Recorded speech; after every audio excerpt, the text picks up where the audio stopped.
Now guys, pag-usapan lang natin ang breaking news. Ayon kasi sa balita, seriously, Mayor Mark Alcala at Catherine Bernardo di nag-break na mataan magkasama pa rin.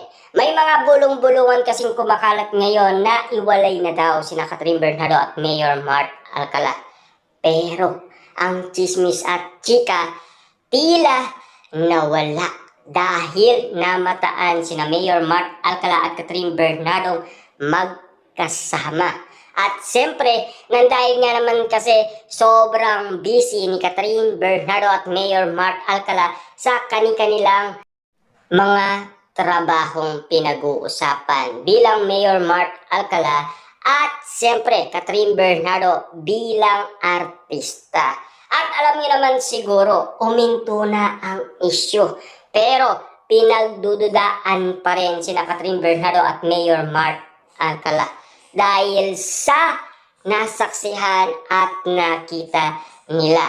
At alam niyo naman siguro ang pangyayari dahil pinag-uusapan na sina Daniel Padilla at Catherine Bernardo, tila nagiba ang kilos umano ni Mayor Mark Alcala kay Catherine Bernardo. Na alam niyo naman siguro ang tungkol sa cut din noon. Nasungkit pa umano ni Daniel Padilla si Catherine Bernardo kay Alden Richard. Ang pagkakataon nga naman kasi nag-iingay ang Katniel, lalong-lalo na ang Katniel fans dahil sa bagong movie ng Katniel. Tila nag-ingay kasi ang ABS-CBN at si Direk Cathy, lalong-lalo na si Mami Min Bernardo.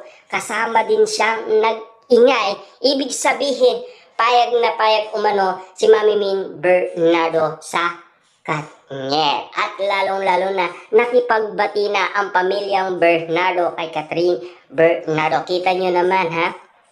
Ang pagkakataon nga naman, tila narinig natin ang pakikipagbati ni Catherine Bernardo sa kanyang pamilya noong pinag-usapan na ang Katniel Project dahil sa pagbabalik ni Daniel Padilla at Catherine Bernardo. Hindi dahil kay Mayor Mark Alcala ha, kasi naririnig din naman siguro ang mga pinag-uusapan ngayon na kumakalat sa social media na paulit-ulit nagpaparinig ang mga Katniel fans, lalong-lalo na kasi ang mga prediksyon na talagang pinag-uusapan at pinaniniwalaan ng mga Katniel fans. At siyempre, mas naniniwala naman ang mga fans ni Daniel Padilla at Kyla Estrada na hindi daw katotohanan ang issue umano ni Jay Costura na magkakaroon ng third wheel.